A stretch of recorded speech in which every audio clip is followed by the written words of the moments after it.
Hi, this is Carolyn, and this is day 12. You should have written yesterday from page 50 to 55, and today is 55 to 60. We are still in the new life. We are exploring it, we're learning about it. For the most part, your hero usually doesn't like it, but that is the way the cookie crumbles. So those are today's pages, so it's fairly straightforward. We're just diving more into the new life. Just like the old life, we need to find interesting and exciting ways to show off this new life. And this new life should really be exciting. This is the whole point. We're going to be spending the rest of our time in the new life, and it needs to be pretty darn cool. So today we're going to talk about scene setting, because this is a big scene setting day. How to set the scene, how to make the scene exciting, how to make the scene integral to your character. So when you're writing a new scene, most beginning writers have a movie in their head, and they are simply trying to transcribe that movie. And that is telling. The problem with that is telling. So how I explain it is I try and jump into the actor that is playing the character on the screen and seeing everything through that character's eyes, their body, their skin, their nose, their mouth, everything. Sight, sound, texture, taste should be filtered through the character, not through me, and not generically looking on, but actually feeling it. This is what I'm talking about when I talk about taking that third person close. Most of the time, people describe that as the camera sitting on the character's shoulder, and for me, that is still too distant. I like that character inside the chest. I want that camera inside, looking through the senses of the character. And what do I mean by that? I mean, if I walk in a room, I'm not going to say the walls were an off-white and a tan beige couch with a burgundy daybed. That is the movie in my head. That is how I am seeing. Very differently, if you walked in the same room, you would describe it differently. Each individual character needs to have their own description, their own words, even in internal prose. To me, that's internal dialogue, and I still treat it as dialogue as such, meaning I want it to be very specific to my character.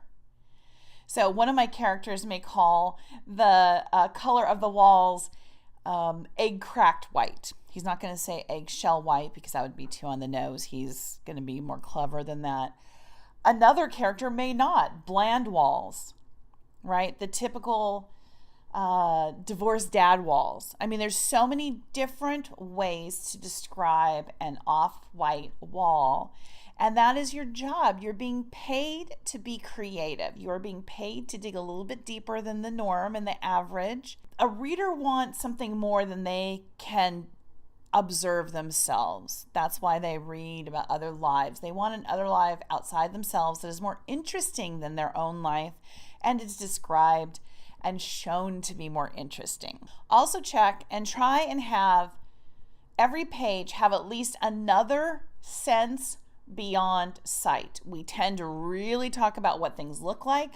We may occasionally punctuate with what something sounded like if it's a very specific, like a clock ringing, a bell ringing, a clock ticking, something like that. But don't forget texture, taste, and smell.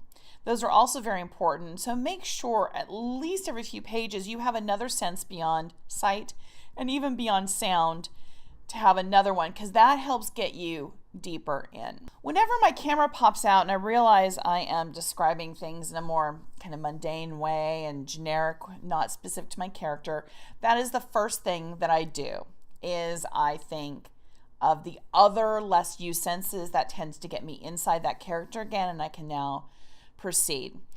And remember, everything that happens is shaded by your hero's past. And for all of those of you that are really, really upset that I made you leave the old life and so much vital information didn't get across, you know what? You can use some of it here. We were just in my writing group discussing the difference between backstory and triggered remembrance. Backstory is when you stop the story, the forward progression, your narrative drive, you stop and you just describe something, you tell something. I was using the example of a guy got hit in the head with a Mountain Dew can and ended up having some brain damage that plays into the story later. So backstory would be to stop the book, describe this incident, and then move on again. That is backstory, and that's icky. We don't want backstory, and we never want to use backstory. Triggered remembrances, he's in a store and a kid knocks over a large display of Mountain Dews, and even though he isn't hit at the moment, that can definitely trigger his memory. That clattering sound reminds him of the time that he was hit in the head and woke up in the hospital and was comatose. So you can see, after being comatose, so you can see how that is different than backstory. Backstory just kind of blurts it out, stops the action. There's nothing triggered. There's nothing, no segue, and you just blurt some backstory out. Versus a triggered remembrance, which is something happens and reminds you of a thing that happened to you or to your character, so that now it makes sense and it feels natural that you're talking about it. Also, another really good way, if let's say this grocery store was important, after triggered remembrance, your senses are kind of heightened. Your hero's or your character's senses are kind of heightened, and he could then look around and reorient himself. He went back in this memory, now he's here, and so kind of and we don't want it to be a flashback. I didn't say flashback. Flashbacks are set off and they tend to be unwieldy and long and boring. Triggered remembrance is something fairly quickly that we were triggered, we remember, and then we come back to the room and move on in real time. So things we want to do, no backstory. If there was something important that you didn't get into your old life, now would be a good time, because we know that right now in this new life, we have a little time to do character work, but we don't want to just stop. We don't want to have a flashback. We would prefer to have a triggered remembrance, and we're striving to have that camera all the way inside the body so that we are seeing this movie. Normally the movie is flat to us and we're describing the surface. That's kind of a beginner writer, how we do that.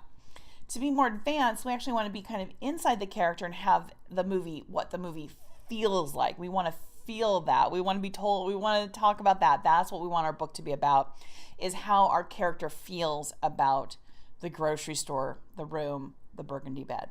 So that is your job today, describing the new life as interesting as possible, doing some character work, which is feeling. We want to feel how the character feels. And you might want to do some triggered remembrance, practice with that to get some information from your hero's old life in an interesting way. All right, day 12, we're moving on to 13. Good job, you're making fantastic progress, and I'm so proud of you.